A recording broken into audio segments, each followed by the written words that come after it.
Hello students, Nitisha education में आपका बहुत बहुत स्वागत है। वेलकम टू एनी की दुनिया। आज we already know that board exams have been started and आपकी पहली एग्ज़ाम हो चुकी है। नेक्स्ट एग्ज़ाम और नेक्स्ट एग्ज़ाम जो आपकी है वो इंग्लिश होने वाली है। So today we are going to do a very fast track revision, जिसमें हम फर्स्ट फ्लाइट पहली जो बुक है उसके सारे चैप्टर्स हम कवर करेंगे। We will try to explain you every single chapter in detail, जो आपको बहुत हेल्प करेगी आपके बोर्ड एग्जाम में। हमने कुछ क्वेश्चंस भी प्रिपेयर किए हुए हैं। So without wasting any time let's start. So we are going to cover today first flight prose and first flight poems. All these chapters, all these poems we are going to cover it. ठीक है, तो चलो let's start with the very first chapter, that is a letter to God. Already हमें पता है कि ये chapter बहुत इंटरेस्टिंग है. This chapter is all about trust, belief. तो लेंचो जो कैरेक्टर है वो एक फार्मर है, एक सॉलिटरी हाउस में, मतलब एक ऐसे जगह पे रहता है जहाँ पे सिर्फ उसका एक वैली के पास उसका सिंगल घर है और कोई आसपास कोई घर नहीं है. He awaited rain for his crops, rain came but turn into a hailstorm. वो अपने क्रॉप्स के लिए वेट कर रहा है कि उसके अच्छी सी बारिश हो, उसके क्रॉप्स प्रोड्यूस हो और वो अच्छा पैसा कमाए. बट ऐसा नहीं होता है बिकॉज वहाँ पे हेलस्टॉर्म आ जाती है और उसके जितने भी क्रॉप्स है, जो कॉर्न क्रॉप्स है, वो डिस्ट्रॉय कर देती है. Right, his family remained hopeful and lent an ox of a man but literate wrote a letter to God.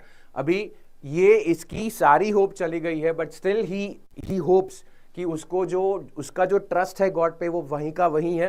And he to believe in God, वो उस लेवल तक बिलीव करता है भगवान पे कि वो एक लेटर भी लिखता है. he writes a letter to a god.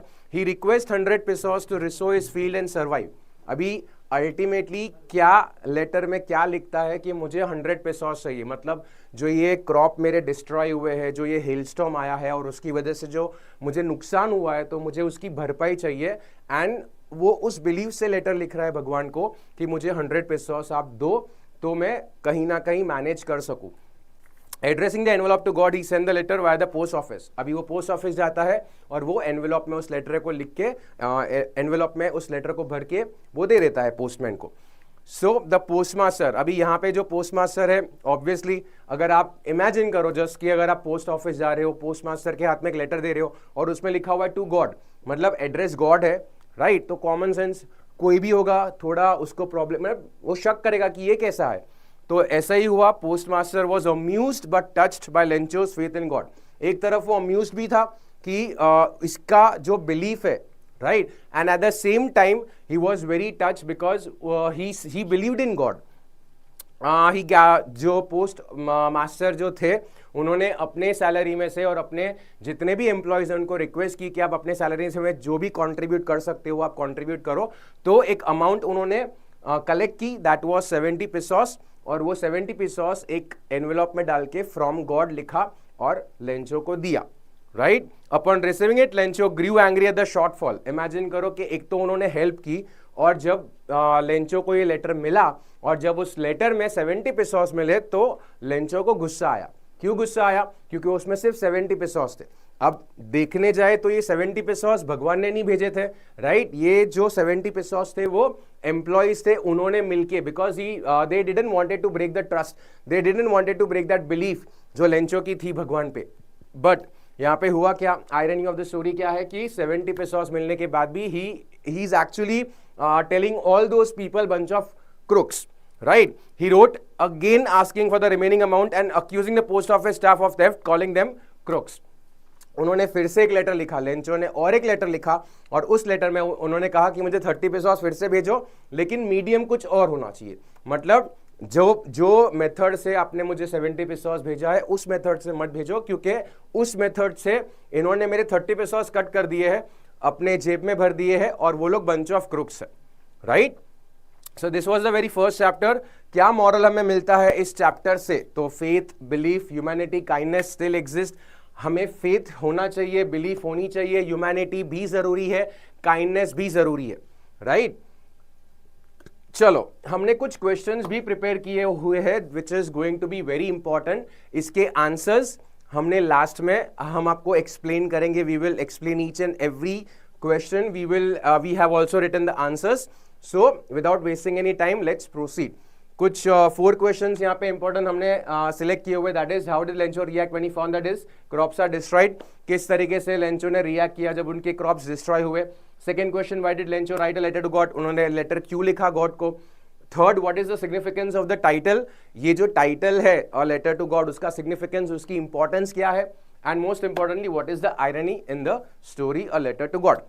We have prepared all the answers, किस मेथड से आपको लिखना है, क्या क्या वर्डिंग्स आपको यूज करने हैं, पैटर्न क्या होना चाहिए, लेंथ क्या होना चाहिए, हमने वो सारे आंसर्स प्रिपेयर करके रखे हैं। So we are going to see all those answers in the last, right. चलो next, the second chapter is Nelson Mandela long walk to freedom, right. ये चैप्टर भी बहुत इंपॉर्टेंट है in terms of, we already know कि जो अपर्थाइड form of government थी, जहां पे रेशियल डिस्क्रिमिनेशन होता था, व्हाइट्स अपने आप को सुपीरियर मानते थे, ब्लैक्स इंफीरियर, ब्लैक्स के साथ इंफीरियर वाला जो रोल था वो प्ले किया जा रहा था। सो फर्स्ट टाइम ऐसा हुआ कि 27 ईयर्स नेल्सन मंडेला जेल में रहे थे, उसके बाद वो फर्स्ट ब्लैक प्रेसिडेंट बने साउथ अफ्रीका के।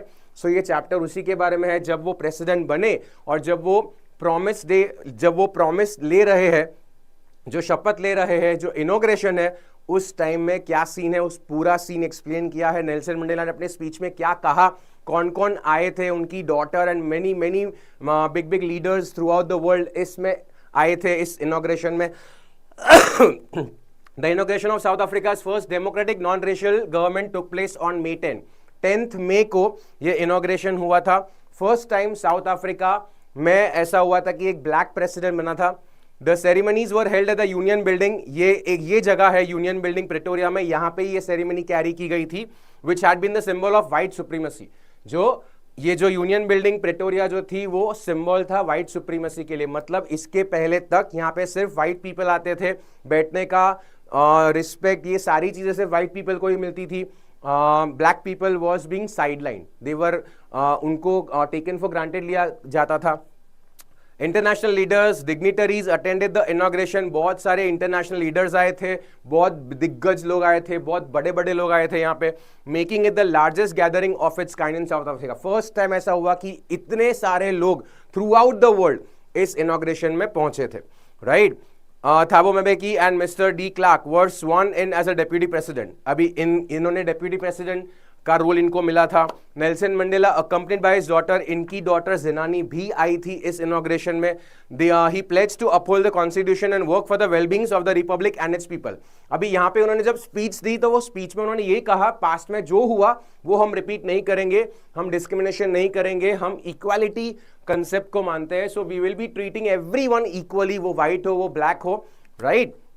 इनॉग्रेशन में इनका जो मेन सिंबल था, it was the end of apartheid system and the birth of a democratic and a non racial society. इनका यही मोटिव था, यही सब्जेक्ट था कि एक डेमोक्रेटिक कंट्री होनी चाहिए, फ्रीडम, इक्वालिटी, डिग्निटी सबको मिलनी चाहिए इक्वली, एंड अपार्थाइड जो फॉर्म ऑफ गवर्नमेंट है उसको खत्म करना है, right. A display of South African military force during the event showcase their loyalty to the newly elected government. अभी यहाँ की जो मिलिट्री थी उन्होंने भी इस कंसेप्ट को एक्सेप्ट किया, right. Both the old and new national anthems were sung, दोनों नेशनल एंथेम प्ले किए गए थे, one for white and one for black, right, symbolising unity between the different racial groups. ये दो नेशनल एंथेम क्योंकि nation में unity maintain रहे, कोई भी, किसी को भी ऐसा ना लगे, किसी ग्रुप को ऐसा ना लगे कि वो साइडलाइन हो चुके हैं, right. Mandela was overwhelmed with a sense of history and referred to the oppressive system of government in the past. यानी पास्ट में जो भी हुआ था वो कहीं ना कहीं उन्होंने वो सारी चीजें एक्सपीरियंस की थी। कुछ ऑब्लिगेशंस थे टुवर्ड्स हिज फैमिली, जब वो बड़े हुए तब उनके ऑब्लिगेशंस चेंज होने लगे towards the society, towards the country. He recognised the sacrifice of his people in the struggle against the apartheid. उनको धीरे धीरे पता चला कि उनके कंट्री में बहुत लोगों ने सैक्रिफाइस किया है, बहुत लोगों ने रेवोल्यूशन लाने की ट्राई की है, चेंज लाने की ट्राई की है। Mandela describe courage as not the absence of fear but the triumph over it. Beautiful line है कि this line is especially a quote has been given that the absence of fear but the triumph over it, right?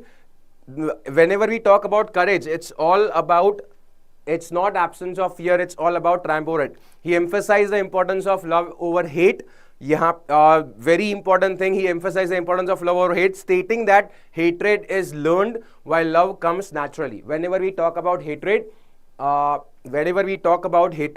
it's all about hatred is learned while love comes naturally, right? Next, Mandela highlighted the twin obligations to family. Twin obligation, what do you mean by twin obligation? One obligation towards his family and one obligation towards his society, towards his country, right? So, and the challenges he faced in the fulfilling them. He faced many different challenges considering the obligations, because it was very difficult, to fulfill all those obligations towards family, towards society. Going against family and standing for the society is the biggest thing, right? And for that it needs courage. As Mandela matured, his understanding of freedom shifted from personal liberty to the collective liberation. Now this was the change which he brought.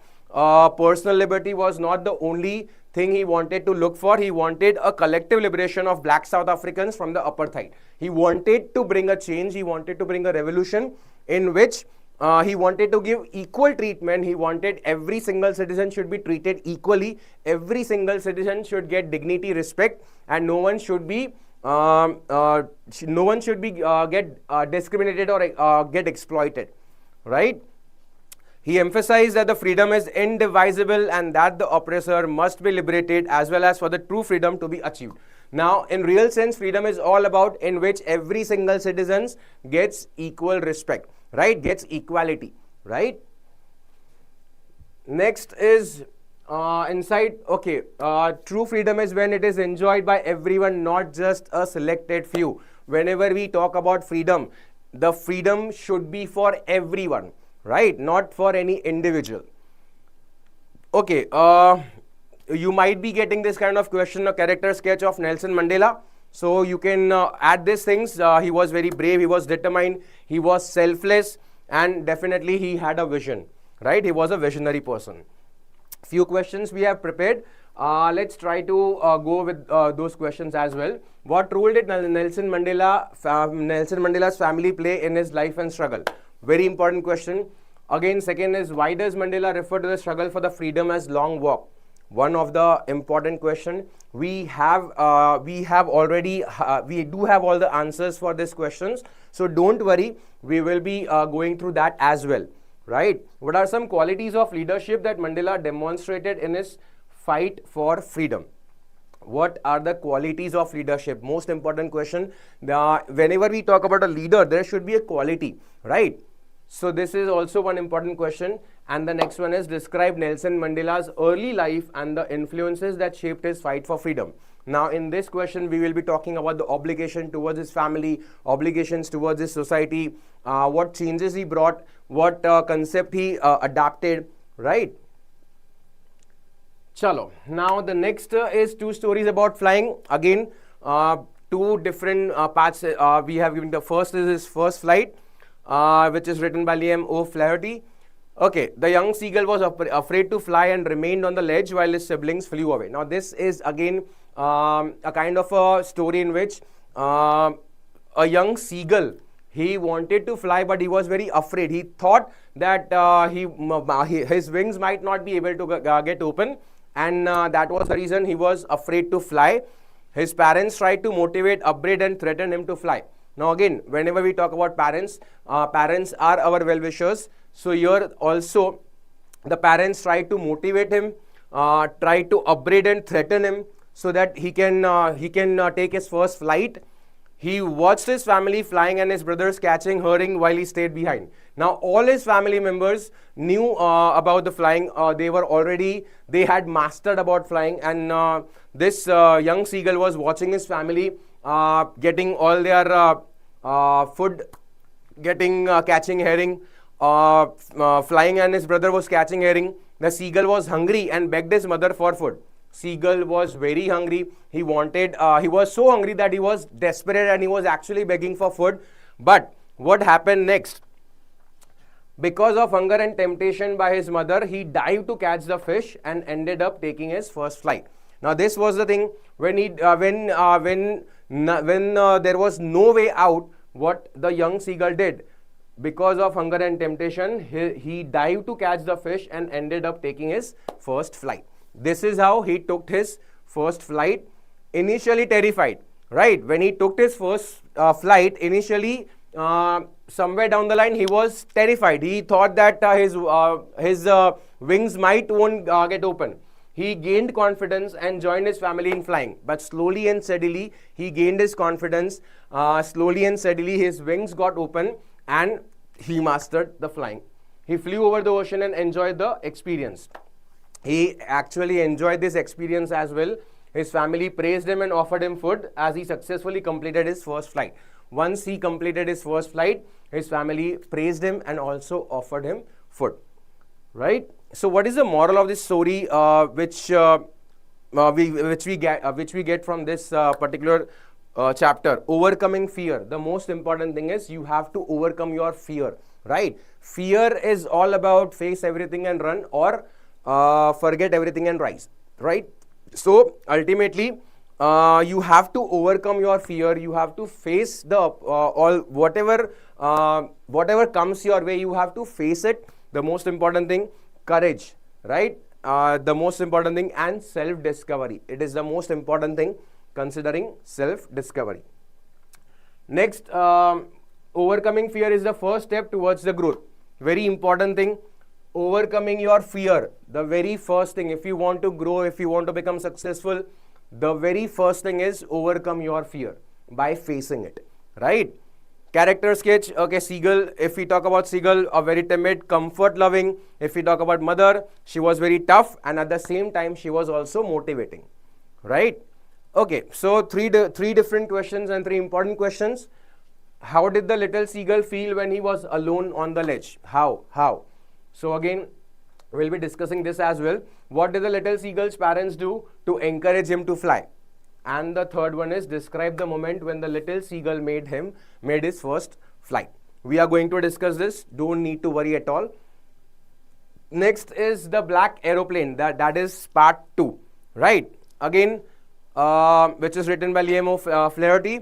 The narrator is flying an old Dakota. Now this is another story. The narrator is flying an old Dakota, which is a plane from France to England.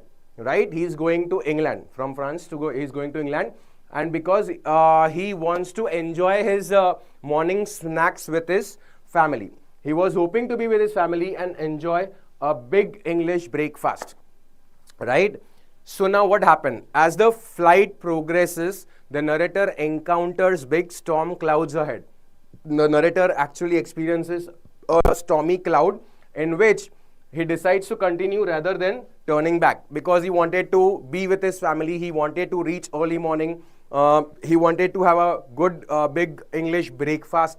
So he actually ignored this stormy cloud and he decided that he will continue. Inside the storm clouds, visibility becomes zero. Now what happened? Considering the stormy clouds, the visibility, there was no visibility at all, right? And the compass, radio and other instruments was malfunction. Now all these instruments were not working. If we talk about compass, if we talk about radio, and if we talk about other instruments, right? It stopped working. Now, in the middle of the storm, the narrator spots another aeroplane flying nearby without light. That was black aeroplane. All of a sudden, the narrator saw an second aeroplane, right? It was a black aeroplane which didn't had any lights.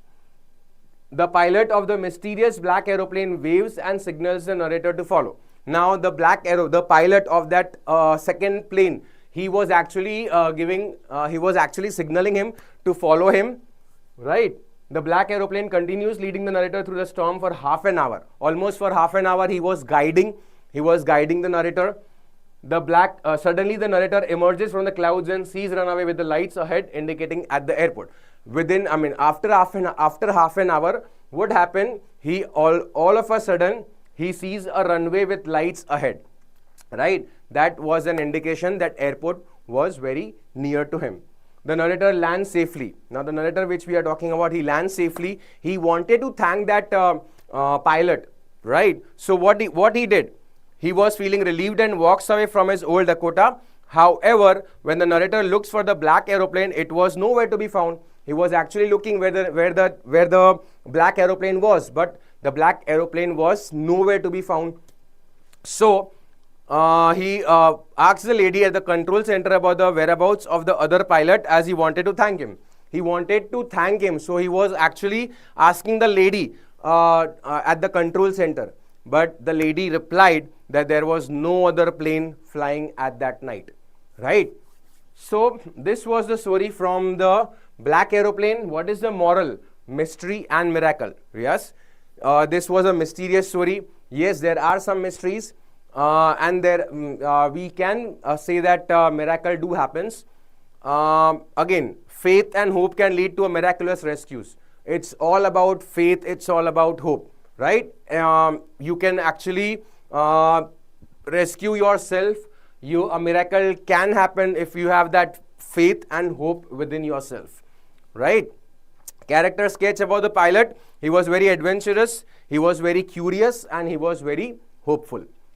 Okay, again, two different important questions. What role did the black aeroplane play in the narrator's survival? What role did the black aeroplane play in the narrator's survival? What does the narrator's experience in the black aeroplane teach us about human resilience? We're going to discuss this as well. I hope you have understood this as well. Let's proceed the next chapter from the diary of Annie Frank. Right now, again, this is again one of the most important chapters. A 13-year-old girl, Annie Frank, writing a diary to be a strange experience as she never did it before. We are talking about a 13-year-old who actually believes that diary is more, we can keep secret from to a diary as compared to a human. She decides to keep a diary as a way to confide in someone, as paper has more patience than people. Now, this was the quote which she narrated, that paper has patience more than people. Somewhere down the line, it is the right statement as well. Annie reveals that she lacks a true friend despite having a loving family and several acquaintances. She did have a good family, but still she didn't have a very good friend. She didn't have a best friend.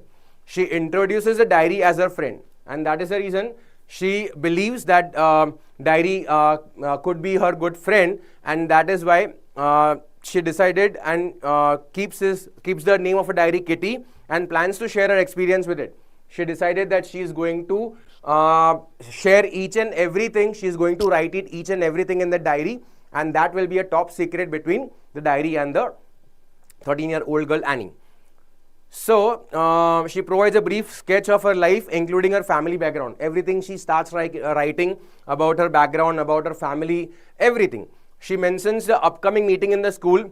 She is actually mentioning each and everything, the upcoming meeting in school, where the teacher will decide the students' progress in the next grade, creating anxiety and excitement, in which she actually represents that the students are anxious and also excited. She discusses her relationship with her teachers and recalls an amusing incident involving a punishment for talking in the class. She is actually mentioning that what the relation she had with her teachers, and at the same time she did got a punishment in the class for talking. And what was the punishment? As punishment, she writes an essay on the topic, a chatterbox. This was the punishment which she got. She had to write an essay, and the topic was a chatterbox, and gives a genuine reason for talking. She actually gives a genuine reason. She says it's a student's trait, right? So as far as a student is concerned, it's a student's trait, and that she has inherited this quality from her mother. This quality she has inherited from her mother. This is what she mentions. She hands in a funny and a well-written essay on the topic of quack, quack, quack, said Mistress Chatterbox. Again, next punishment, next assignment was quack, quack, quack, said the Mistress Chatterbox, to turn the joke on her teacher. It was about a mother duck and a feather swan. Again, this was the thing which she had to write an essay. So she wrote a mother duck and a father swan with 3 baby ducklings who were bitten to death by the father because she quacked a lot. Right? Okay, what is the moral of the story? Liveliness, resilience, self-expression. Even in the darkest times, hope and humanity persist. This is what we can say about this chapter, even in the darkest times. Now, what is your hope? What is your belief right? Humanity do persist, humanity do exist, right? Character sketch about Annie Frank, we can say she was intelligent, she was matured. Three different questions, three important questions. What were some of the struggles faced by the Annie and the other while in hiding? Now this is what we can say. It's all about the when the World War started. We are talking about Germany, Gypsies and Jews. These two different types of people, two different groups. They were the enemies. So actually Jews were hiding. So what were the problems, or what were the struggles was faced by the Annie and others while in hiding? Why did Annie Frank call her diary Kitty? What was the reason behind which she gave the name Kitty to her diary? How does Annie Frank's writing reflect the human spirit during times of hardship? Again, most important question, how does Annie Frank's writing reflect the human spirit, right? How does it reflect the human spirit? Okay, so we are going to discuss that as well. So let's go with the next chapter, that is Glimpse of India, right? Again, we are having three different parts. The very first part is A Baker from Goa, which is written by Lucio Rodriguez. Let's talk about summary. The traditional Goan baker called Padder, right? If we talk about a few years ago, in Goa, the story is all about the Goa. The traditional Goan baker called Padder is a key figure in Goan society, deeply linked to its Portuguese culture and tradition. If we talk about this Padder, if we talk about the culture of Goa, it's all about Portuguese culture and its traditions. The thud and jingle of the baker's bamboo still announces arrival in some places. Whenever a person is coming in a cycle and having this thud and jingle of the sound, it is the ultimatum that the baker, the padder is coming. The baker come twice a day and was friend, companion and guide to the author. Now, 2 times in a day, the baker was also a friend, a companion and a guide, a very down-to-earth, a very humble person, right? So, bowl or sweet bread was essential part of marriage gift. This was a tradition of Goa, right? The lady of the house must prepare sandwiches for her daughter's engagement. Again, this was a tradition. Whenever you see a marriage in a house, the lady of the house must prepare sandwiches for her daughter's engagement. Cakes and bolenhas are the essential for festival like Christmas. In Christmas, they do prepare the dishes like different cakes and different bolenhas. The baker wears a traditional single knee length frock called kabai. This is the costume which they wear. During author's childhood, baker wore a shirt and trouser shorter than usual and longer than half pants. This was the costume of a baker. A shirt, a trouser shorter than usual and longer than half pants. His plump physique, he was a bit fat, right? So his plump physique symbolizes prosperity. He maintains his monthly accounts on walls, right? Initially, they used to maintain all the accounts on the walls. They used to write it down, and at the end of the month, they used to do the accounts. Chalo. Now next, what is the moral of the story? Tradition, very important thing. If we talk about tradition, cultural heritage is the very important thing. Tradition keeps history alive in daily life. Today, we no doubt we are modern, but still our tradition, our cultural heritage is a symbol, and we should be proud of it. So, if we talk about character sketch, Goan baker, he was very cheerful, he was very hardworking, he was very traditional, right? Let's talk about the question answers. Describe the significance of the bakers in the Goan society. What was the importance of this person in Goa? Next, what message does the story A Baker from Goa conveys about? Definitely conveys about culture, traditional and all, right? We are going to discuss that as well. I hope you have understood this. Let's go to the part 2, that is Coorg. Lokesh Abrol is a writer. Coorg is a district located in the southwestern part of Karnataka state, right? This is a district which is located in the southwest part of Karnataka state in India. This region is known for its misty hills, right? It is an hilly area. You will see many different lush green forest and also coffee plantation. It is also famous for coffee plantation. The ideal time for the tourists to visit it, what is the ideal time? It is between September to March, right?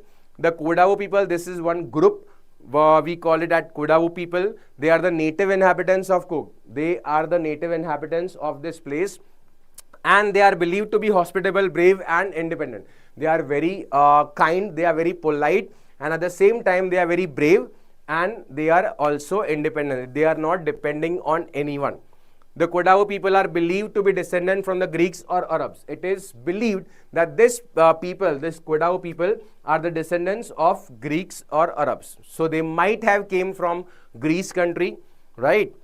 Greek, a part of Alexander's army, drifted here, found it impossible to return. Now this is a story that the Alexander's army, they were actually returning it, but they were drifted here, they found it impossible to return. This was the story. They married amongst the locals and settled here, considering Coorg. Their rites and tradition different from Indian tradition. Now, the rites, the belief, the tradition is completely different as compared to our Indian tradition, right? Arabs, Kodavus wear a long black coat. Now, this is the costume which they wear, and it is an embroidered waist known as kufiya. It resembles the kufiya worn by the Arabs and Kurds.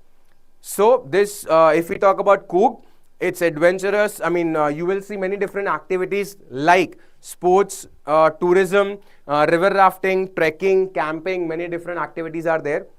So from the tourist point of view as well, it is a very good place, and at the same time, you will be getting this Kodavu people which are brave enough, which are independent, and definitely which are very humble, right? Chalo. What is the moral? Again, nature and culture, they have reflected nature, they have shown the importance of culture.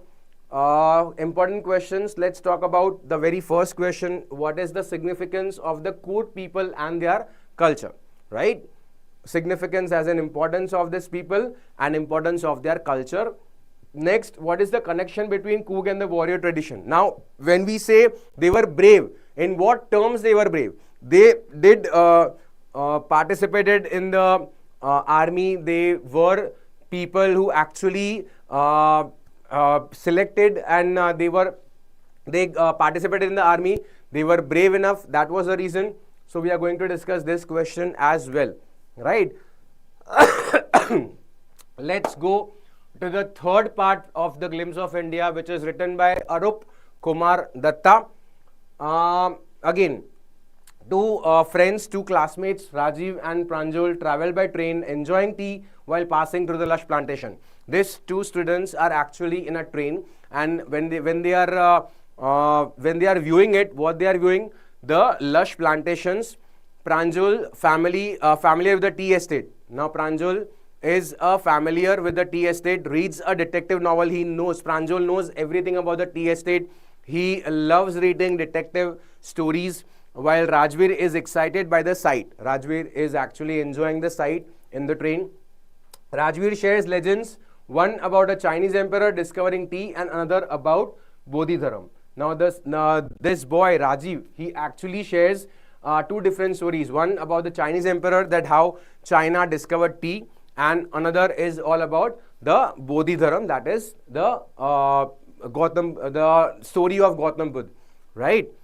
Tea originated in China 2700 BC and reached Europe in the 16th century. Now this is what we say. Tea was originated in China almost 2700 BC, before Common Era, and reached Europe in the 16th century. At Dhekiabari Tea Estate, run by Pranjul's father. This is the name of a particular place. It is a tea estate. The name of the place is Dhekiabari. It was run by Pranjul's father. They see workers plucking tea leaves. Now, when actually they were arriving at the site, they saw that many different workers were plucking the tea leaves. Rajveer impresses Pranjul's father with his knowledge. Now, they were actually having a communication. Pranjul's father and Rajveer was having a communication in which he impresses Pranjul's father with his knowledge of the second flush season, May to July, which produces the best tea. This is the season May to July, which is the second flush season in which you see the best tea production, right? Okay, what is the moral? Again, cultural significance of tea, its popularity. Tea is something which majority of us do. We can say we are addicted to tea, a kind of. Many people are some such that they want tea, right? So cultural significance of tea, its popularity. If we talk about the character sketch, definitely he was very observant. Rajveer was very observant, inquisitive. Question, the most important question from this chapter may be, how does the poet describe the process of tea cultivation in Assam? The overall process of tea cultivation in Assam, right? So let's proceed with the next chapter, that is Mitchell the Otter, which was written by Gavin Maxwell. Okay, let's talk about the summary. Maxwell's decision. The author Gavin Maxwell decided to keep an otter as a pet after losing his dog and while traveling in Iraq. Now this author was traveling in Iraq. He was actually very sad because he lost his dog, and all of a sudden he decides to keep an otter as his pet, as his new pet. So his friend brought him an otter from the Tigris marshes, and Maxwell named it Mitchell. Now this was the arrival of Mitchell. Now how Mitchell actually came home. His friend brought him an otter from the Tigris marshes, and Maxwell named it Mitchell. Now Mitchell's playful nature. Now how was the nature of this pet? Initially aloof, he was not initially, the Mitchell was not talking to anyone, but slowly and steadily he became playful and mischievous, enjoying water the most. The most important thing was to enjoy in water. Let's talk about the love for water. He turned the bathtub into his playground. This was his playground. Whenever he used to enter in the bathtub, he knew how to switch on, how to tap on, splashing water everywhere, also learning to turn the tap on to its full flow very quickly. He learned to on the tap, right? How did he travel to England? Maxwell had to take Mitch to England but faced transportation challenges. Many different challenges Maxwell had to face while transporting Mitchell due to the airline restrictions. Mitchell's misadventure at the airport, Maxwell placed Mitch in a square box for the flight and left for a quick meal. Now when he was about to bring Mitchell, what he wanted to have his quick meal. So what did he did? He packed Mitchell in a square box for the first time. On returning, he found that the lining of the box was torn and blood stains spread all over it. This means that Mitchell wanted to come out, so he tried his level best, and for that, or due to that, what happened? The lining of the box was torn and blood stains spread all over it. So chaos in the flight. In the flight, he escaped from the box, scaring people and causing chaos. Right? This was the thing which he did. He escaped from the box, and because of this, many people were actually, he started scaring people, not knowingly, but yes, definitely he started scaring people, and because of that, chaos created. Mitchell in London. Finally, he landed in London. In England, Mitchell adjusted well, enjoyed walks on a lead like a dog. Right? He was enjoying there. Leading like a dog, but for him a baby squirrel showing curiosity about his unique pet. Now many people were actually didn't know what kind of pet is Mitchell. Finally, many people mistook him from a baby seal or a squirrel, showing curiosity about his unique pet, and this was the reason many people considered him that he is a very unique pet. People were not sure about which kind of pet he is, right? Chalo. We have, yes, sure, definitely you have few questions. Yes, Sanjay, definitely, please ask your question, what doubt you have. I'll be more than happy to answer your questions. And I'm extremely sorry, I didn't saw your doubt, your question. Okay. Okay, so now, what are the insights? Animals enrich human life in unexpected ways. Definitely animals play an important role, right? Yes, whatever doubt you have, you can ask me, Ayush. Let's talk about the character sketch. If we talk about the narrator, caring, the narrator was very caring, he was very patient, he was very compassionate. If we talk about the Mitchell, he was very playful and he was very intelligent. Yes, Sid, please explain the book that saved the earth. Definitely we are going to explain that as well. but we will be going systematically. Today we are going to today we are going with this book, First Flight, right? So yes, we are going to explain each and every chapter. Don't worry, Jainam, be assured that I'll be more than happy to explain each and every chapter. So let's proceed. Okay, Madam rides the bus. This is the next chapter which we are going to try to understand with the summary written by Valikanam. Okay, Vali, a curious girl, loved observing the street and dreamed of riding the bus to town. Now this is a girl. She was very curious. She observed the people. She observed the transportation. She observed the bus, and she dreamt of riding the bus to town. She had a very, very big dream of riding in a bus and go to town. She gathered details. What was the fare? The fare was 30 paise one way. The distance was 6 miles and travel time was 45 minutes. This was the information which she actually got it. I mean, she gave his level best, and she gathered all the information. What is the fare price? What is the distance? What is the traveling time? Everything. Yes, definitely. She saved 60 paise and planned her trip secretly. Right now again, 30 paise for the one-time ride. So returning back will be 60 paise, and planned her trip secretly. She didn't inform any of her family member. She very secretly she planned her trip. On boarding the bus, she acted maturely, amusing the conductor. Now once when she took the bus, she acted very maturely. Though she was very small, though she was a kid, but still she acted very maturely. She amused the conductor, who called her, of course, madam. Right? This was the thing that the conductor gave the name to the Vali, madam. Right? In town, she enjoyed the scenery but was annoyed by people's concern. Now people was actually showing concern to this kid, Vali, but she was annoyed. She didn't wanted that kind of treatment, right? In town, she didn't get off due to lack of money and declined a cold drink offer from the conductor. The moment she reached town, right, the conductor offered him a cold drink, but she denied, right, because she didn't had money. On returning the journey, she saw the same cow from the earlier, now dead, right? When actually she was going, when she was traveling, she saw a cow, and when returning, she saw the same cow, but now that cow was dead, which saddened her. Back home, her mother was not aware of her adventure because she was starting with an aunt, and she knew the timings, so she came back home on time, right? Chalo.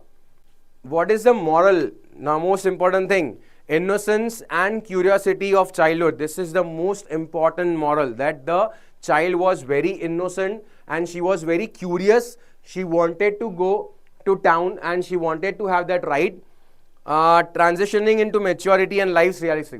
Though she was a kid, but she actually gave a best example of maturity as well. Okay, experiences shape our understanding of the world. Now, this is what we can learn from this. Experiences shapes us and it shape our understanding of the world. So, experience is the best thing. Next, if we talk about the character sketch of Vali, she was very curious, right? She was very independent, she was very observant, and she was daring for sure, right? Yes, Ayush, yes sir, all important questions ka PDF milega. We are going to, definitely when I'm going to explain you the answers, you can go through it. Chalo, let's go with our next chapter, that is the Sermon at Banaras, which is written by Betty Renshaw. Let's try and understand this chapter as well. Siddharth Gautama, a prince from northern India, first witnessed human suffering at 25 and was deeply moved. Now, very first time this person named Siddhartha Gautama, he actually witnessed a human suffering. At the age of 25, a person was suffering. And this was the scenario Siddhartha Gautama noticed, witnessed, and finally he was deeply moved by this. He wandered for 7 years. And now Siddhartha Gautama wanted the answers of his few questions. So he wandered for 7 years seeking enlightenment and meditated under a peepal tree. For 7 years, he wanted to achieve the enlightenment, and he meditated under a peepal tree, vowing not to move until he attained it. He actually took promise that he will not move until he attain the enlightenment. After 7 days, he achieved enlightenment. Sorry, this is not 7 days, this is 7 years. After 7 years, he achieved enlightenment and became Gautam Buddha, right? He got a new name, Gautam Buddha. We know everyone of us do know this person, Gautam Buddha. His actual name was Siddhartha Gautama, and because he achieved the enlightenment, people started calling him Gautam Buddha. He began teaching and met Kesa Gautami.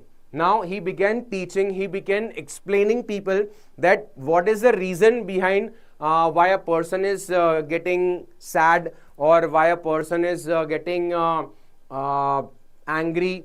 Many different questions and one beautiful answer. He began teaching and met Kesa Gautami, a grieving mother. Now this is the scenario which he experienced. A mother, Kesa Gautami, actually what happened? Desperate to revive her dead son. She wanted that she wanted to revive her dead son at any cost. She sought help, but people told her that was final. Now obviously there is no cure, no option, no alternative, right? Because death is final. The Buddha asked her to bring mustard seeds. Now she approached Gautam Buddha, and Gautam Buddha told her that do one thing, bring mustard seeds from a house where no one has lost a loved one, right? If you want your son alive, you have to do me this. Bring mustard seeds from a house where no one had lost a loved one. She failed. She tried her level best, but she failed, and she realized that death is universal, right? Death is universal and suffering is inevitable, right? Suffering is inevitable. The Buddha taught that the grief doesn't bring peace, right? If you are in grief, you won't be getting peace. One must seek inner composure to overcome sorrow, right? You have to start accepting, right? Stop expecting and start accepting, right? This is what the lesson was given by Gautam Buddha. Okay. Now again, what is the moral? Inevitability of death. Now death is something everyone, we have to face it. All the living creatures in the world out there, we have to face death, that is for sure. So acceptance of suffering, right? If you are suffering, we have to accept it, and at the same time we should stop expecting it, right? Whenever and wherever we start expecting, right, definitely it is going to lead us to disappointments. So stop expecting and start accepting is the message given by Gautam Buddha. Character sketch of Kesa Gautami. She was a grieving lady. She was desperate. She later got enlightened. She later understood. And if we talk about Gautam Buddha, she was very compassionate and she was very wise, right? Chalo. Two important questions. What was the main message delivered by Gautam Buddha when he gave the sermon at Banaras? What was the main message, right? We will be discussing this as well. How does Buddha's approach to teaching differ from the traditional religious teachings? Okay, Gautam Buddha's approach of teaching and the traditional religious teachings. What is the difference in this? Chalo, let's proceed with the next chapter, the proposal, which is written by Anton Chekhov. Okay, Lomov, Shubukov, Natalia, three different characters, a beautiful story. Let's try to understand. Lomov, dressed formally, arrives at Shubukov's house to propose to Natalia. Now, Lomov is a person who wants to marry Natalia. So, he dressed very formally. He arrives at Shubukov's house. Shubukov is the father of Natalia. Shubukov, delighted by the proposal, eager blessed the match. Now, when Lomov told Shubukov that he wants to marry his daughter, he was very impressed. Shubukov was very impressed, and definitely he was ready and he gave his approval as well. When Natalia arrives, Lomov, instead of proposing, starts discussing Oxen Meadows. Now, what happened? They actually got into an argument considering Oxen Meadows, claiming it belongs to his family. Now, both these people, that is Natalia, Shubukov, and Lomo. Now this two team, we can say one team in one team, Shubukov and Natalia are actually claiming that the Oxen Meadows are theirs, and in another team, Lomo is actually claiming that it belongs to his family. When Natalia arrives, Lomo, instead of proposing, starts discussing Oxen Meadows, claiming it belongs to his family. Natalia objects. Now, why Natalia objects? Because Natalia says that the Oxen Meadows are her. Her family has owned it for decades. For many decades, this belonged to her family, Oxen Meadows. Lomo says that no, his ancestors let the peasants of Natalia's ancestors use Oxen Meadows. Lomo says that his ancestors let the peasants, these peasants were the Natalia's ancestors. So his ancestors allowed the peasants of the Natalia's ancestors to use Oxen Meadows for free to make bricks. This was a reason given by Lomo. The argument escalates into insult. Now this is something turning into an insult, and when Shubukov joins in, he sides with Natalia, leading to a heated exchange. Now definitely they are actually arguing, and the argument is actually increasing. Lomo, prone to the palpitation. Now he's actually having a palpitation, a breathing problem, we can say. He feels dizzy and exits in frustration, right? He actually exits from that home. Shubukov reveals Lomo's intention. Now Shubukov starts explaining to Natalia that what was the reason why Lomo had came here. And finally, Natalia regrets losing a wealthy suitor. She begs her father to bring him back. Now, Natalia didn't knew that Lomo had came to propose her. So, all of a sudden, Natalia wanted to forget everything, and she actually requested her father to bring Lomo back. When Lomo returns, Natalia accepts the proposal, right? When Lomo got returned, when Lomo came back, Natalia accepts the proposal, but soon they quarrel again. Again they started quarreling, and this time, what was the subject? The subject was considering a dog, right? Soon they quarrel, this time over their dogs. This time the topic was dog. Initially they were fighting for Oxen Meadows, now they were fighting for dog. Guess and Squeezer. They are actually comparing which dog is better. Lomo challenged, forcing Shubukov to rush the engagement, fearing that the match will slip away. And when they start arguing again about these two dogs, the Shubukov enters, and Shubukov actually tells them that you first of all you actually get married first, and then whatever fight you wanted to do it. And that was the reason Shubukov rushed to the engagement. Shubukov gives the engagement ring to Natalia, and finally they get engaged. Okay, what is the moral? Marriage as a profitable alliance. What should we try to understand from this chapter? Marriage should not be based on factors like social status or wealth. Most important thing, marriage should be not based on factors like social status. What is your status? How wealthy you are? But it should be rather on mutual respect and understanding. Mutual respect and understanding is the most important criteria considering a marriage, right? If we talk about the character sketch of Lomo, he was very nervous, he was quarrelsome, he was actually quarreling a lot. If we talk about Natalia, argumentative, right? She was always ready to argue if it's about Oxen Meadows or the dog, and she was very emotional at the same time. If we talk about Shubukov, a short-tempered father, pragmatic and humorous. Let's talk about the important question. What is the significance of the land dispute in the play? This is the question of Oxen Meadows. And what is the role of humor in the play proposal, right? What is the role of humor? Okay. So let's start with the poetries. The very first poem, Robert Frost, Dust of Snow, very important and very interesting poem. Let's try to understand. The poet, initially in a gloomy mood, experiences an unexpected event, right? A crow shakes snow off a hemlock tree and it falls on him. Initially, the poet was not in a good mood, and all of a sudden something happens. What? A crow shakes snow off a hemlock tree and it falls on him. This small incident lifts his spirits and changes his perspective on the day. He actually, his moods gets changed. Because of this small incident, the poem highlights how nature's tiny moments can bring positivity and change one's mood instantly. Very important thing, the nature's tiny moments, right? Using the hemlock tree, which is usually linked to the poison and death. If we talk about hemlock tree is all about, it is linked to a poison and death, but to the poem by showing beauty and change can come from where you least expected.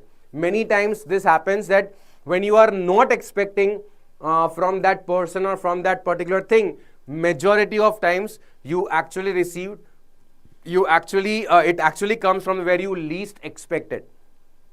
Okay, what is the moral of this poem? Nature's healing power. Nature has that power to heal you. Small events can have a profound impact on one's day. A very profound impact, very small incident, very small events can change your mood, can change your perspective of thinking, right? Okay, the tone of this poem is very reflective and uplifting. Let's talk about the questions. What is the central theme of the poem, The Dust of Snow? Central theme of the poem, Dust of Snow. How does the poet create a contrast between the hemlock tree and the snowflakes? Difference between hemlock tree and snowflakes. What is the significance of the hemlock tree in the poem? Significance, importance of the hemlock tree in the poem. Okay, again, next poem, that is Fire and Ice, which is written by again Robert Frost. Let's try to understand the poem. With the summary, the poem explores different theories about how the world will end. Now, the poet wants to know how the world will end, either in fire or in ice. Now, if we talk about fire or if we talk about ice, it do represent something. The speaker aligns with those who believe in the end by fire based on a speaker's experience of desire.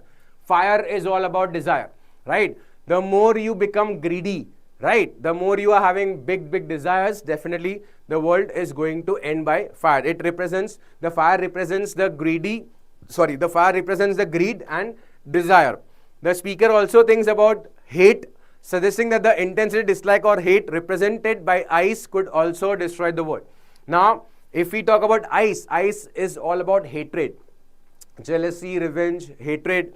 So the poem suggests that both fiery desire, fire means desire and ice means hatred, they are good enough to cause destruction, right? So moral of the poem is, whether you are having, whether you are greedy, whether you are having desires, big desires, or whether you are having that jealousy, enmity, revenge, hatred feeling, the world is going to come to an end because of this, right? In the end, the speaker believes that whether in the form of heat or desire, the coldness of the hate, both forces destruction, right? Both brings destruction. What is the moral of this poem? Destructive human emotion. Many times we have seen that we have that feeling of jealousy, enmity, revenge, and that is a reason because of which the destruction takes place. If we talk about hatred and desire, they are equally capable of causing destruction. Equally capable of causing destruction. Fire, ice, right? The tone is contemplative and cautionary. Chalo, let's try to go with the important questions of this poem. What is the central theme of the poem Fire and Ice? Central theme of the poem Fire and Ice. What do fire and ice symbolizes in the poem? Again, important question. And do you think the poem Fire and Ice is relevant to today's world? Is it relevant in today's world? If yes, why? Okay, let's go with the next poem, A Tiger in the Zoo, which is written by Leslie Norris. Let's try to understand this as well. The tiger confined in a cage. Now, this tiger is in a cage, moves within a limited space. Because he is in a cage, he is unable to move, right? He is silent and definitely he is angry. The poet contrasts this with the tiger's natural habitat. Now, the poet is comparing comparing the tiger's natural habitat. The tiger should be hunting and roaming freely, but instead of that, the tiger is in cage. Trapped behind bars, its strength and power are restricted. Because he's trapped in a cage, the reason for which his power is restricted, his strength is restricted. The tiger ignores visitors, remaining detached and observant. The tiger is actually ignoring all the visitors, and he remains detached and observant. He's actually looking at sky. right? But at the same time, he's ignoring all the visitors. The patrolling car symbolizing human dominance. Patrolling car, people are going, coming, all those things which it symbolizes the human dominance, contrasting with the tiger's rightful life in the wild. The poem ends with the tiger gazing at the stars. As I told you, the tiger is gazing at the stars, longing for freedom and a return to nature. He wants to get out of this cage and he wants to go back to the nature, right? So moral, freedom versus captivity. Now this is the beautiful message we can say, freedom versus captivity. Every single creature, every single living creature wants freedom, right? They don't want that they are captivated, and animals deserve to live in their natural habitat, right? Definitely not. All the animals, all the birds are actually, they do deserve to live in their natural habitat. The tone of this poem is sad and reflective. Let's go with the important questions. How does the poet describe the tiger in the zoo? How does the poet describe the tiger in the zoo? And second, what is the symbolic meaning of the tiger in the zoo? Symbolic meaning, right? Let's go to the next poem, that is How to Tell Wild Animals, which is written by Carolyn Wells. Okay, let's try to understand this poem as well. The poem is a funny take on how to recognize dangerous wild animals, right? How to recognize dangerous wild animals. Let's talk about it. The poem is a funny take on how to recognize dangerous wild animals. If we talk about lion, it's tawny color, loud roar, and huge. This is the representation of a lion. If we talk about Bengal tiger, yellow skin, black stripes, this is the representation of Bengal tiger. If we talk about leopard, spotted hide, leaps on the prey, this is the representation of leopard. If we talk about bear, they are very humble, we can say, hugs and cares. This is the ultimate symbol of this animal. Hyena, merry smiles, fake smiles, we can say. Crocodile, deceptive tears, again fake tears. And chameleon, that is small, changes color, right? Changes color instantly. Okay, the again moral of this poem is freedom, captivity. Again, animal deserve to live in their natural habitat. What is the important question of this? What does the poet suggest about the different ways to recognize wild animals? What does the poet suggest? What he wants to tell about the different way of recognizing animals, and how does the poet use humor in the poem? What is the humorous story, or what is the where is the humor in the poem? Next, the ball poem, again one of the most important and interesting poem, which is written by John Berryman, right? A boy loses his ball, a very small boy playing with his ball, loses his ball, experiencing grief for the first time. He actually experienced grief only because he loses his ball, right? And for the very first time he experiences grief. The speaker observes, knowing that no consolation can ease the loss. Now the speaker knows that it is not a big deal to give him a new ball, but still he wants him to understand the importance of resources. The idea of buying a new ball doesn't comfort him, as he realizes the irreplaceability of the loss, right? The poet wants to make him understand the importance of this loss. The poem expands this to a universal truth. Now by this poem, the poet wants to convey a message to all of us. Everyone experiences loss at some point. At somewhere down the line, we do experience this loss. It highlights the resilience of the human spirit, showing how people learn to cope and move on, right? Two different messages are reflected in this poem. One, we have to cope up with our loss and we have to move on. Second, we have to give importance to all our resources, right? We should not take any of our resources for granted. Okay, if we talk about moral, childhood, maturity, acceptance of loss, this is the moral which we can get through this poem. If we talk about the insights, loss is a part of life and we must learn to cope up with it, right? At somewhere down the line, we are going to face losses. So we have to accept and we have to cope up with it and we have to move on, right? The tone is melancholy and instructive. What is the central theme of the poem, the ball poem? Central theme of the poem, the ball poem. And how does the poem reflect the theme of self-reliance, right? This is the ultimate two different questions. Okay, let's go with another poem, Amanda, which is written by Robin Klein. Okay, now this girl, Amanda, if you can see the picture, mother is scolding her daughter, right? So Amanda, a young girl, constantly faces instructions and criticism from elders. Every single person is criticizing this young girl. Her parents are criticizing, her mother is criticizing. She escapes into imaginative worlds. Now she actually skips into an imaginary world. She's dreaming of being a mermaid. She's dreaming of an orphan. She's dreaming of an Rapunzel, symbolizing her desire for freedom, solitude. This is all her imagination. She wants to live a life like a mermaid, like an orphan, like an Rapunzel, and she actually wants freedom. Her daydreams reflect her longing for an unrestricted and happier life.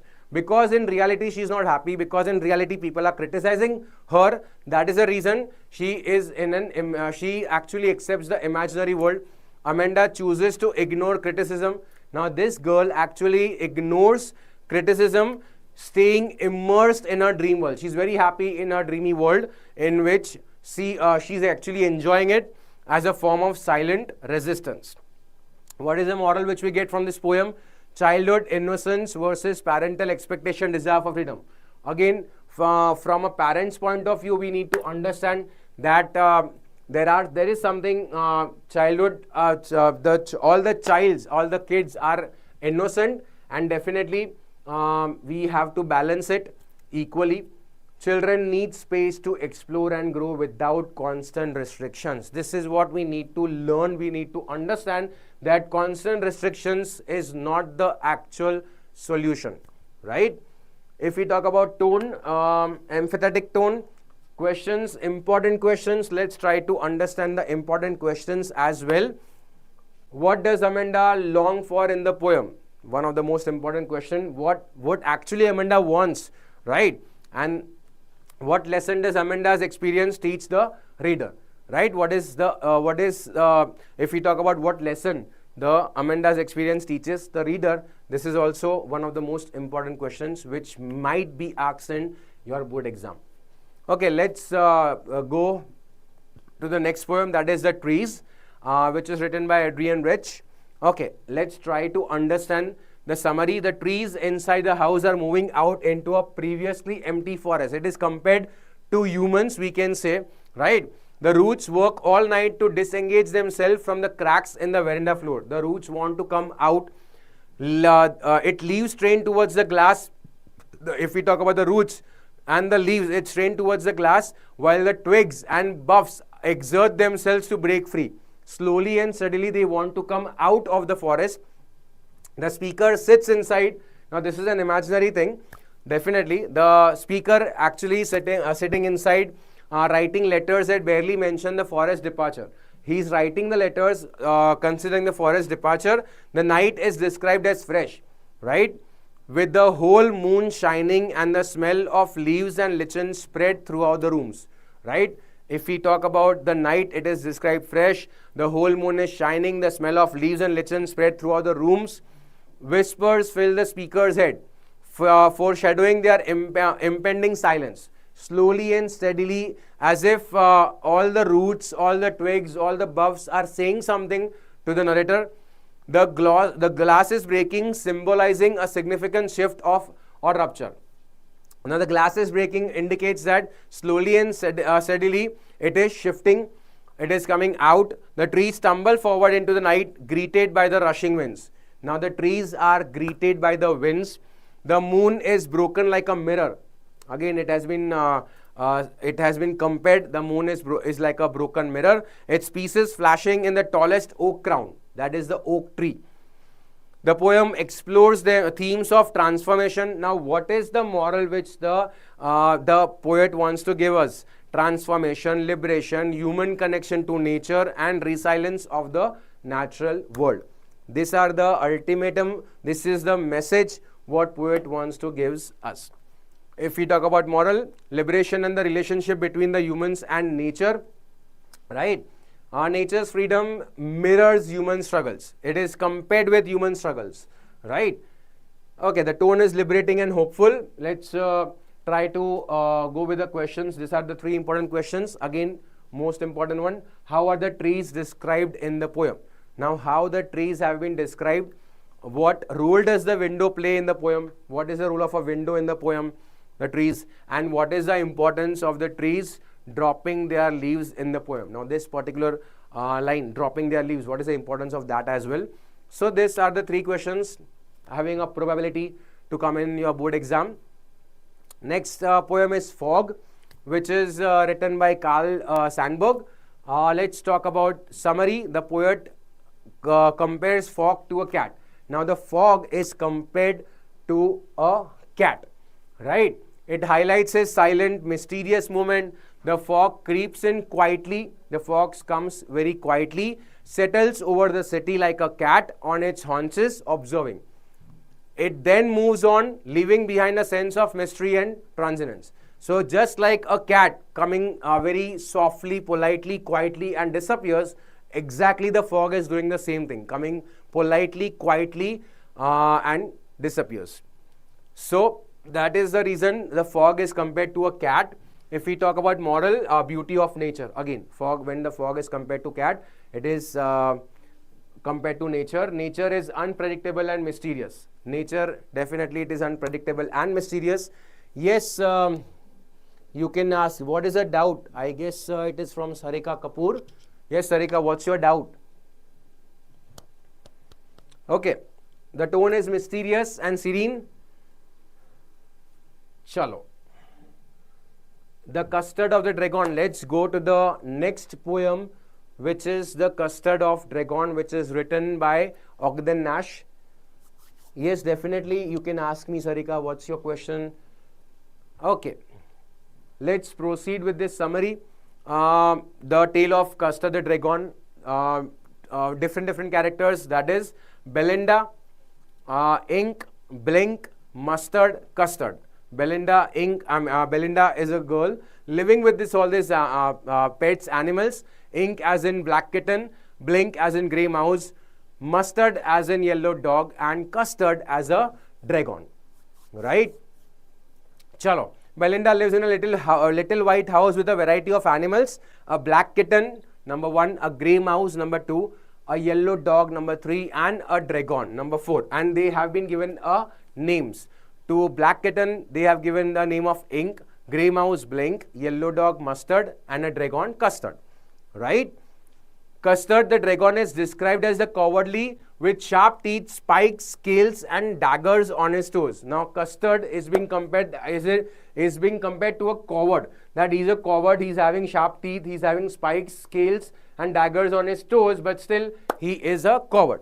That is what it is being described. Belinda is brave while Custard is afraid and cries for a safe cage. Belinda is brave, but the dragon wants a safe cage. Ink, Blink, and Mustard tease Custard and laugh at him in a red wagon. Every single time, all these three, Ink, Blink, and Mustard teases Custard. Every single time. Right? Suddenly, a pirate climbs into the house, wielding pistols and a cutlass. All of a sudden, a robber enters in the house. He's having a gun. Right? Belinda calls for help. Now, Belinda got scared and she asks for help. Mustard flees, Ink hides, and Blink escapes. All these three actually disappears. But Custard, however, confronts the pirate bravely, attacking him with a clattering tail. All of a sudden, Custard comes out and actually attacks the pirates. So Custard admits that everyone else is braver than him, but Custard is not actually showing his bravery, that what he did and how did he saved Belinda and all this. He still considers him that everyone is brave, but Dragon is not taking that. Yes, sorry. Yes, Sarika, what's the important question? Definitely PDF मिलेगा आपको. Yes, first point समझ नहीं आया. Explain कौन सा first point? Belinda lives in a little white house. ये वाला point, इसी पोएम की पॉइंट के बारे में आप बात कर रहे हो. Belinda lives in a little white house with a variety of animals. Okay, chalo. The dragon devours the pirate and Belinda and the other embrace Custard. Mustard regrets being flustered while Ink and Blink believe they could have been braver. abhi now somewhere down the line, Mustard regrets his flustered. Ink and Blink believe that they might have do this bravery thing. Custard admits that everyone is braver than him. Belinda continues to live with her animals, and Custard still cries for a safe cage. Custard is still expecting, hoping a safe cage for, despite his bravery. Belinda is described as brave as barrel full of beers, and Ink and Blink are portrayed as chasing land down the stairs. Right? So, if we talk about Belinda, Belinda is described as a brave girl, right? Barrel full of beers. Ink and Blink are being portrayed as a chasing lions down the stairs. But actually, in reality, the bravery, the brave is the Custard, but still, Custard is not taking this, and he believes that everyone is brave, and Custard is only demanding a safe cage. Yes, Sarika, first point. Belinda is a girl, lives in a white house, variety of animals. She's having many different pets staying with her. One is black kitten, that is called Ink. One is grey mouse, that is called Blink. One is a yellow dog, that is called Mustard. And a pet dragon, that is called Custard. I hope you have understood now. Okay, let's go with the next. What is the moral? True bravery, folly of bragging. You should not show every time that how brave you are, right? And again, action speaks louder than words.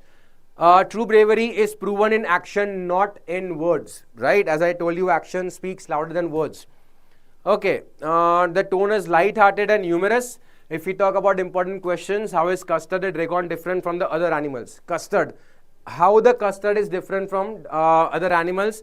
Definitely, despite being a brave, he actually reflect himself, he represent himself as a very ordinary, right? What is the irony in the poem, The Tale of the Custard Dragon? Definitely, we are going to discuss this question as well, and we will be providing all the answers for sure. Okay, let's proceed. For Annie Gregory, written by William Butler Yeats. Now, this is again one of the most important and interesting poem. The poem explores love beyond physical appearance through a conversation between the speaker and Annie. Right? Love beyond physical appearance. Physical appearance is not the only thing. Definitely, it is a conversation between the speaker and the Annie. Annie questions if anyone can love her for who she is beyond her golden hair. Now, Annie is actually questioning if anyone can love her for who she is beyond her golden hair. Now, majority of times today, when we talk about love, love is all about when we love someone, we should love someone for who they are, not for what they are, right? She considers changing her hair to test if love would remain the same. And this is what she does. She changes her golden hair, and she wants to understand, she wants to know that whether the love for her will be the same. An old religious man claims that the only God loves purely beyond physical beauty. Now, an old religious man passes and he explains to this girl that only and only God will love you, whoever you are, whatever you are, right? Purely beyond your physical beauty. The poem questions the nature of love, emphasizing the desire for genuine unconditional affection, right? Now, this kind of love, desire for genuine unconditional affection, this kind of love, definitely only God or our parents can love us, majority of time, definitely. We cannot expect this kind of unconditional love by any unknown person or any friends or any of our relatives, but definitely from our parents and from God, for sure. That is the reason the poem is actually describing the nature of love. If we talk about the moral, superficiality of appearance, appearance is ultimately today we are giving importance to appearance, which we should not give it. Appearance is not the only thing. If you love someone, if you care for someone, love and care unconditionally without expecting anything back in return. Okay, let's talk about insights. True love looks beyond physical beauty, right? Physical beauty, if the love is pure, if the love is true, then physical beauty, then your financial perspective is not important. Okay, reflective and philosophical tone. Let's talk about the questions. Sir stress हो रहा है, stress क्यों हो रहा है? Stress को निकाल दो, स्ट्रेस को गोली मार दो, स्ट्रेस लेने जैसा है ही नहीं कुछ, राइट? जस्ट रिलैक्स, जस्ट काम, just be positive, don't worry. Let's go with the question answers. What is the central theme of the poem for Annie Gregory? Central theme of the poem Annie Gregory, बहुत important question है. And why is for Annie Gregory considered a poem on moral values? ये moral values पे क्यों दिया गया है? We will be discussing that as well. चलो. Now, the next is your footprints without feet. Okay. Now, before I proceed, we have finished our first book, that is the first flight. Now, we will try to understand and we will go through the answers as well, right? As I told you that I have prepared all the answers.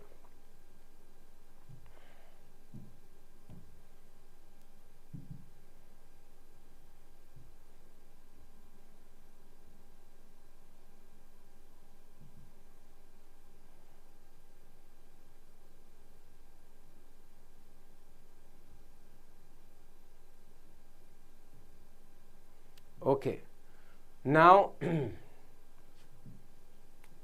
as I had told you earlier that I have prepared all the answers, how you have to write, right? How you have to frame the answers. So now we will go through all those questions which we had gone through in our explanation, and we'll try to understand how is, first of all, make sure you have to remember that when you are writing an answer, you have to remember these three things. First is your introduction. Introduction is necessary. Second is your main answer, your actual answer, and third is your conclusion. So whenever you're writing your answers, make sure you are actually following this thing, these three things, that is introduction, main answer, conclusion. Okay, how did Lencho react when he found that his crops were destroyed? This was the very first question. So we can write it in this way. First of all, Lencho was filled with deep sorrow and despair when he saw that his crops were completely destroyed by the hailstorm. He was actually in despair. He was very sad. He was in sorrow because hailstorm destroyed all his crops. He stood in the field looking at the ruined crop. He was actually looking in the field. He was looking his field in which the crops were ruined. He was feeling helpless and shocked. The destruction meant there would be no food for his family for the whole year. This destruction was that he won't be getting food for his family and for himself throughout the year. So tears rolled down his eyes, but instead of losing hope, he was definitely sad. But instead of losing hope, he showed great faith in God. He believed that only God could help him in this difficult situation. This is what he believed, that only and only God can bring him out from this situation. This is how you can frame your answer. Let's go to the next question. Why did Lencho write a letter to God? Okay, yes, Julie, definitely will get a PDF for sure. Why did Lencho write a letter to God? Now, this is again one of the most important questions. Lencho, why did Lencho write a letter to God? Lencho ने letter क्यों लिखा? So, Lencho wrote a letter to God because he had complete and blind faith in him. Completely and blindly he had a faith in God. Since his entire crop was destroyed, he needed money to survive and sow seeds again. Because his crops were destroyed, so he wanted money to survive and he wanted money to sow the seeds again. Right? He believed that the God would surely help him. So he wrote a letter asking for 100 pesos. He was that confident that God will help him, and so he asked for 100 pesos. Now 100 pesos, pesos is a currency. Lencho treated God like a real person who could read letters and send money. Now the belief was such that Lencho treated God as if he's a real person who can read letters and definitely send money. This shows his innocence and strong belief in divine help. What is the significance of the title A Letter to God? Significance, right? Abhi, the most important question, significance. What is the importance? The title Letter to God is highly significant because it highlights the central idea of the story. What is the central idea of the story? The entire story revolves around Lencho's letter. Entire story revolves around the Lencho's letter, right? Asking help from God. It reflects Lencho's innocent and unshakable faith in God. Unshakable faith in God. The title also shows the simplicity of Lencho's character, that how the Lencho was a simple person. He believed in God, and definitely he was so sure that God will read his letter and definitely God will respond. The title brings out the theme of faith, hope and human belief. Title brings out the theme of faith, theme of hope and theme of human belief. Okay. Chalo. Next, let's try to go with the next chapter, that was Nelson Mandela Long Walk to Freedom. What role did Nelson Mandela's family play in his life and struggle? Now this was the question. As I told you, this is maybe one of the most important question. So Nelson Mandela's family played an important role in shaping his character and values. Shaping his characters and values. He was born into a royal Thembu family. He was born in a very royal family, very rich family. It gave him an early exposure to leadership and responsibility. So a very early exposure considering leadership and considering responsibility. His father was a local chief who taught him the importance of dignity. His father taught him dignity, justice, respect for others. These were the few morals which his father taught him. After his father's death, Mandela was adopted by the regent of Thembu people. Right after his father's death, the Mandela was adopted by the regent of Thembu people. They provided him education. They provided him guidance. Mandela had to sacrifice his personal and family life for the nation. For the nation, definitely Nelson Mandela had to sacrifice. The values instilled by his family helped him remain strong and committed to the struggle for freedom. Whatever values he actually adapted from society, from father, that all those helped him remain strong and committed to struggle for freedom. Right? Next question. Why does Mandela refer to the struggle for freedom as a long walk?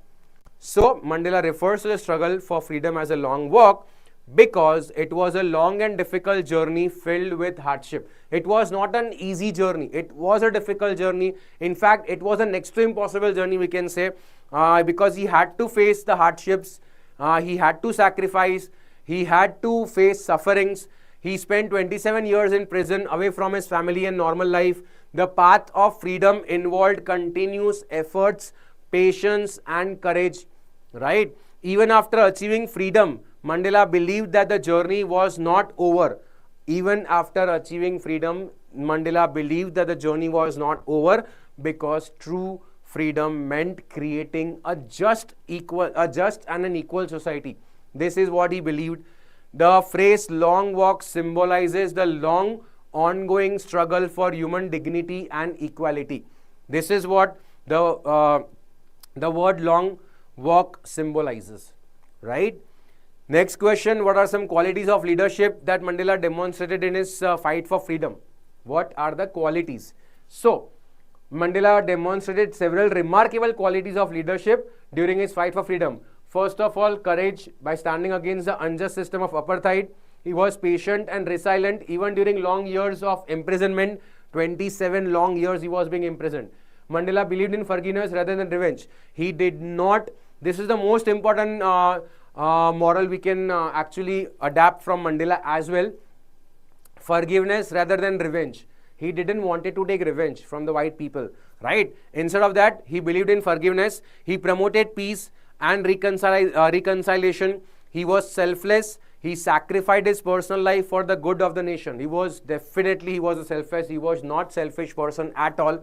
And at the same time, he sacrificed his personal life for the good of the nation.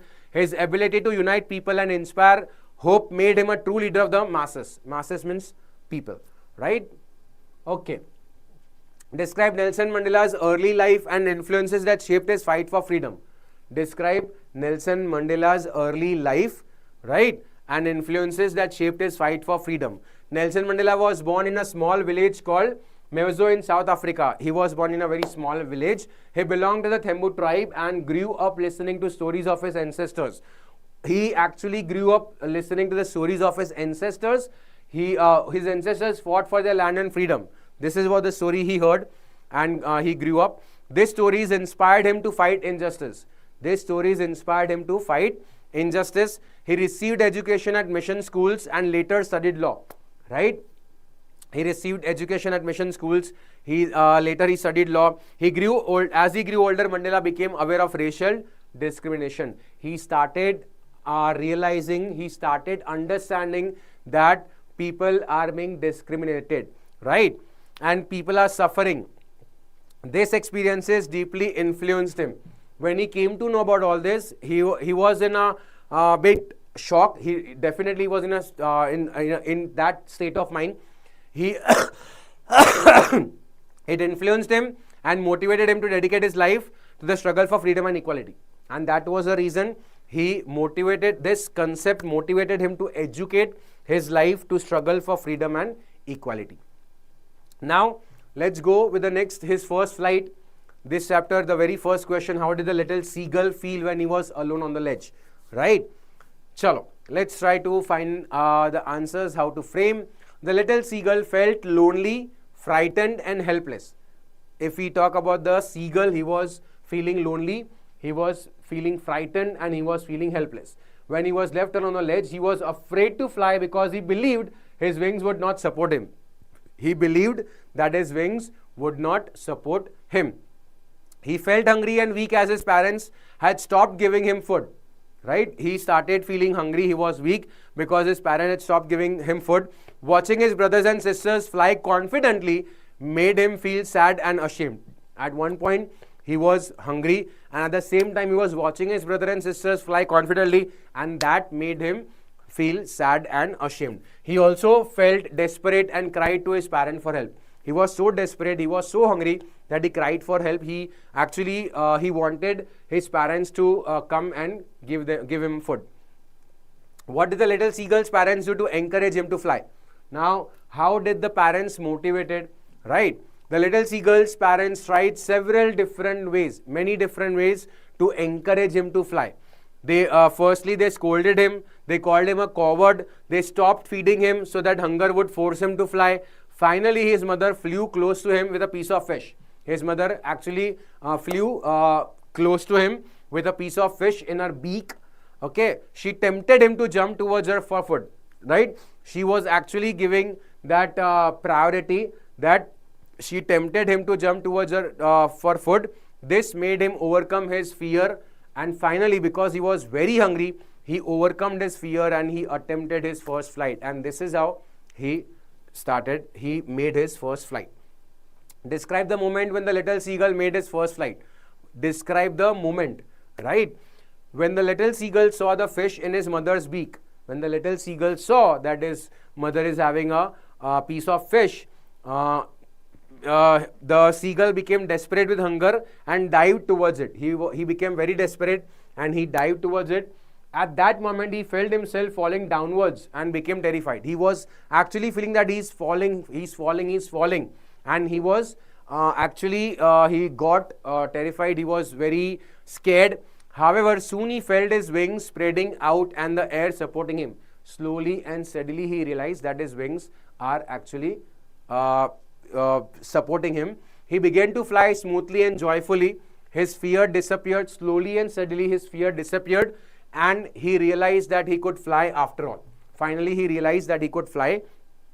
This moment marked his transformation. This was the moment where he transformed himself from fear to confidence. Right? The next part was the black aeroplane. Okay, the first question is, what role did the black aeroplane play in the narrator's survival? Black aeroplane. What role did the black aeroplane play in the narrator's survival? So, the black aeroplane played a crucial role in the narrator's survival. When the narrator was lost in the storm, we know the story that the narrator was lost in the storm with the no fuel and malfunctioning of all the instruments. The black aeroplane suddenly appeared like a guide. The pilot of the black aeroplane signaled the narrator to follow him. The pilot of the black aeroplane actually gave the signal to follow him.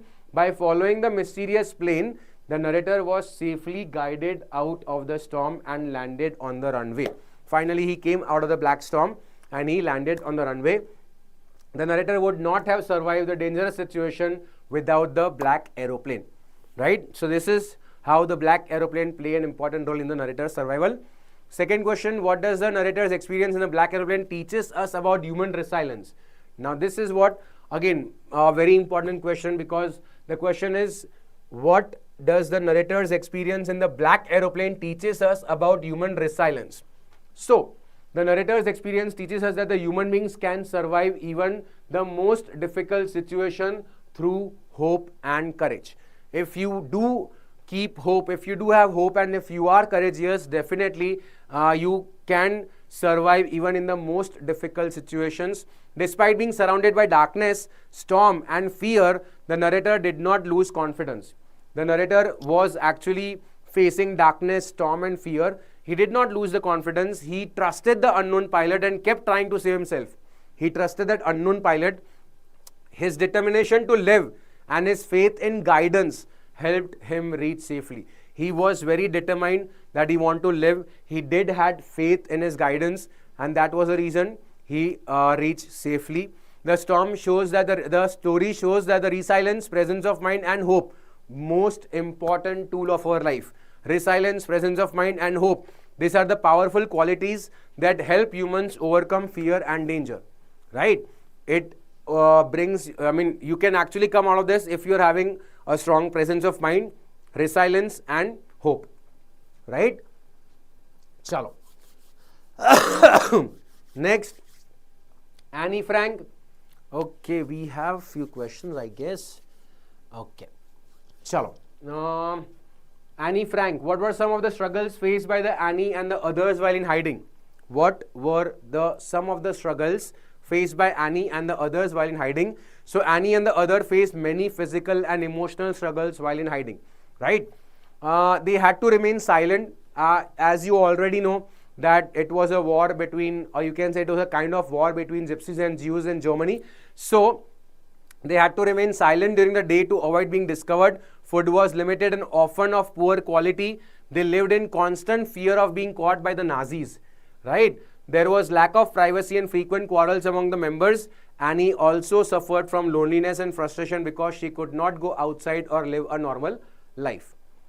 Why did Annie Frank call her diary Kitty? Annie Frank called her diary Kitty because she wanted a true friend. Now, Annie was looking for a true friend. She didn't have any true friend, and that was the reason she called her diary Kitty. She could share her feelings and thoughts. Whatever she wanted to share, she can share her thoughts, anything. All the secrets, she was that precise that it will be a secret between her and her diary. She felt lonely and misunderstood by the people around her. Since she had no one to confide in, she didn't had anyone to confide in, she treated the diary as her closest companion, and that was the reason she considered and she treated the diary as her closest companion. Calling it Kitty made her feel as if she was writing letters to a real person who would listen to her without judging, right? As if listening without judging. How does Annie Frank's writing reflect the human spirit during the times of hardships? Now this is the next question. Annie Frank's writing reflects the strength of human spirit by showing hope. Most important thing, hope, courage, and optimism in difficult times. Despite living in fear and suffering, as we already know, she was living in fear and she was suffering a lot. She continued to believe in the goodness of people. She did believe that good people do exist. She expressed her dreams, ambitions, and desire to live freely. Her diary shows that even in the darkest situation, the human spirit can remain positive. Even in the darkest situation, humans can remain positive, humans can remain hopeful, and humans can remain strong, right? A baker from Goa, this is the next topic. Let's try to understand the significance, describe the significance of the bakers in the Goan society. Okay. The bakers known as padder hold an important place in Goan society. Why it was important? They supply different varieties of bread which are essential for daily life. Bread is required for breakfast, for making sandwiches, and especially for preparing traditional Goan dishes. Again, on special occasions like wedding, festivals, and parties, bakers prepare special breads such as bolenhas and sweet loaves. These are the special breads. The baker's arrival was announced by his jingling bamboo stick. This was This was the a jingling sound. This is the sound through which he came with a bamboo stick, and this was the arrival, which became a familiar sound in Goan village. Bakers were an integral and respected part of the Goan culture, right? What message does the story A Baker from Goa convey? Now let's try to understand this as well. Again, the story A Baker for Goa, the baker from Goa conveys the message that traditional occupations plays a vital role. Traditional occupations plays a very important role in preserving our culture and our community. It shows how the profession of baking has continued over generations in Goa. Now this is not something, it is being continued generation after generation. So the story also highlights the dignity of labor, the importance of the labor. Bakers earn respect through their hard work. This is the dignity of the labor. Another message is that tradition adapt with time but never completely disappear. Definitely we might be in a modern era, but definitely it will never, our culture will never disappear. The story teaches us to value cultural heritage and respect traditional professions. This is what the message is being conveyed in the poem. Now let's go with the next one, that is Coorg. What is the significance? Why did Anne Frank give a brief description of family before writing a diary? Okay, because why did Anne Frank give a brief description? Okay, आपका एक question है, किसका है? Julie. Why did Annie give a brief description of family before writing diary? Because she wanted to tell everyone that though she had a very good family, though she had many people in her life, but she didn't had anyone with whom she can share everything, and that was the reason. Before first of all, she was desperate to have someone in her life as her companion, but because she didn't had anyone, and when she preferred a diary, that was the reason she mentioned every single details of her life, considering her family and all those people who were related with her, right? That was the reason she mentioned each and everyone from her family. I hope you have got the answer, Julie. Okay, so the next question is, what is the connection between Coorg and the warrior tradition? Right? What is the connection? What is the connection between Coorg and the warrior tradition? Okay, this place, Coorg, has a strong connection with the warrior tradition. Why? Because its people are naturally brave and disciplined. The people of Coorg are brave and the people of Coorg are very disciplined. They have joined the Indian army and have shown great courage in battles. They have actually contributed a lot in Indian army and they have showed a great courage. Their martial culture is reflected in their custom. They do practice martial arts as well, and it is reflected in their customs.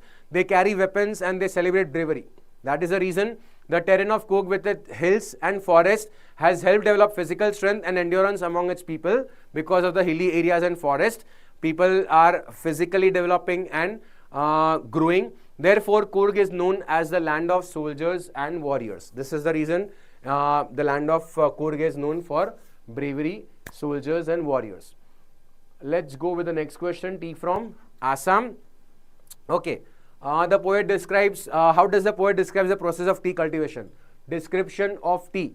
The poet describes tea cultivation in Assam as a large-scale systematic activity. It is a large-scale activity. He says that the tea is grown on a plantation where the tea bushes are planted in long, neat rows. Right? This is a description which he gives. The green leaves are plucked by workers and then processed in factories. It is plucked by humans and then it is sent for the processing in the factories. The leaves are dried, rolled and packed for the sale. The poet highlights that the tea cultivation requires a lot of labor, first of all, and careful handling. Right? He also shows how tea from Assam is supplied not only in India but all over the world. Right? So the supply is not only inside our country but it is also being exported to different parts of the world. Let's talk about the next one, that is Mijbil the otter. Describe how the author obtained Mijbil and brought him home. Okay, so we will stop here. We will continue tomorrow. We will continue and we will also completing our next book tomorrow. Till then, I hope you have understood. See ya tomorrow and keep learning. Thank you so much. Bye bye.